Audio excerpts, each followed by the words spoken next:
Assalamualaikum warahmatullahi wabarakatuh. Perkenalkan nama saya Muhammad Zaki Asahir dengan NIM J 0404231143 dari kelas B2.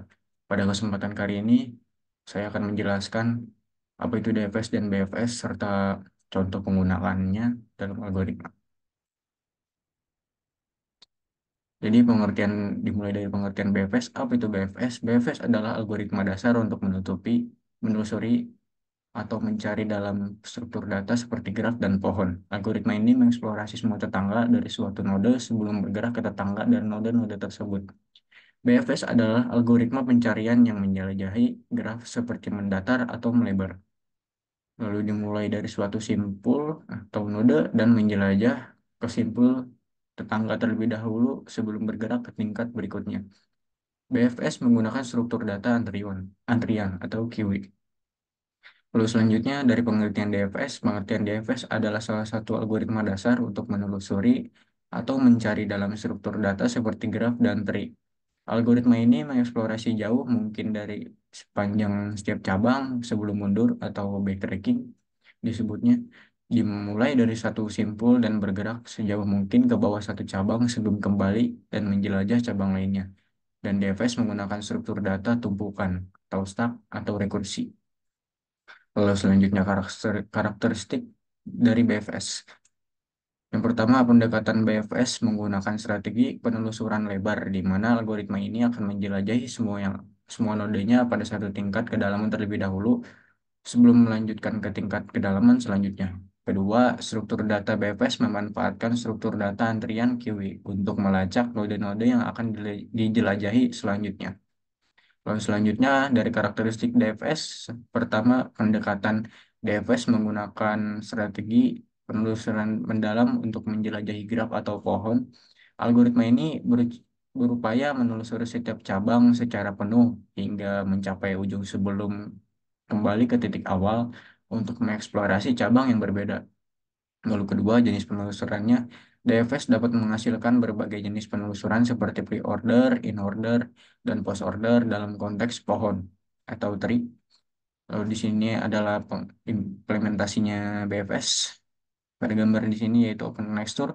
Pada gambar di atas merupakan penyelesaian permainan dengan cara kedua, yaitu open texture di mana ksatria harus melangkahi kotak dari papan permainan tanpa harus kembali ke kotak permainan awal.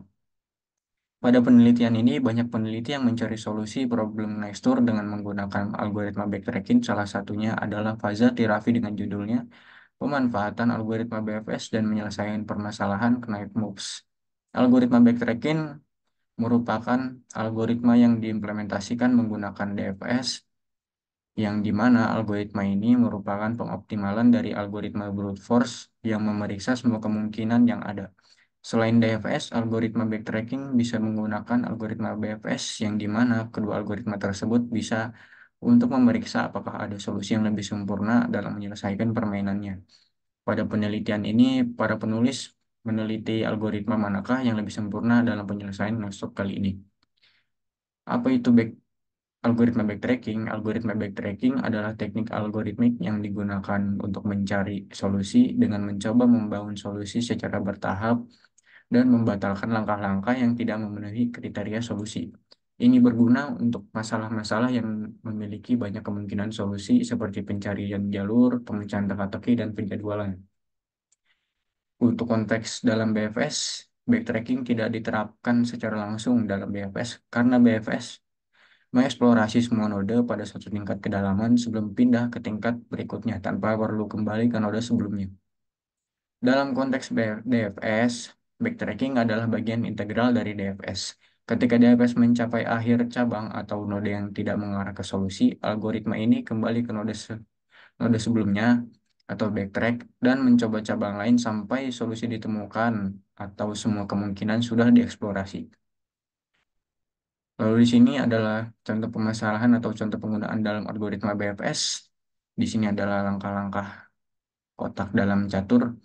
Dasar dari algoritma BFS adalah membangun setiap solusi yang ada. Jika solusi ini membawa bidak catur atau connect pada simpul yang dilalui, maka solusi tidak akan dicari lagi dan memperluasnya dengan memilih satu kotak selain dari B8. Dengan begitu, langkah-langkah dalam algoritma runut balik atau disebut backtracking dapat ditemukan. Contoh penggunaan algoritma BFS sebagai berikut. Lalu di sini pemecahan masalahnya. Langkah awal berada pada B8, seperti pada gambar di kanan. Di sini akan digambarkan setiap papan kotak yang akan dilalui oleh bidak catur. Terdapat tiga kemungkinan langkah-langkah sebagai berikut, yaitu A6, C6, dan D7. Pertama, kunjungi turunan pertama, yaitu A6, karena A6 belum pernah dikunjungi. Maka kembangkanlah anak-anaknya dari simpul ini dan didapatkanlah B8, C7, C5, dan B4. Setelah dilakukan penelitian, penulis mendapatkan perbandingan dalam memecahkan permasalahan dalam permainan tekstur. Dalam hal ini, penulis dapat menemukan solusi dalam penelitian ini dengan menggunakan algoritma mana yang lebih baik atau optimal dalam menyelesaikan permainan tekstur. Kesimpulannya, Nextur sendiri memiliki hal yang sangat unik untuk dicoba, memiliki beberapa cara untuk memecahkan masalah ini. Salah satunya yaitu dengan menggunakan algoritma backtracking dengan membandingkan kedua algoritma BFS dan DFS. Berdasarkan hasil penelitian yang dilakukan, BFS merupakan algoritma alternatif yang bisa digunakan untuk menyelesaikan masalah seperti Nextur dengan optimal. Namun tidak hanya BFS, peneliti juga dapat menggunakan algoritma lain dengan DFS. Terima kasih, mohon maaf bila ada kekurangan dari saya, dan mohon maaf bila ada kesalahan kata. Referensi dari saya menemukannya dari YouTube. Sekian dari saya. Wassalamualaikum warahmatullahi wabarakatuh.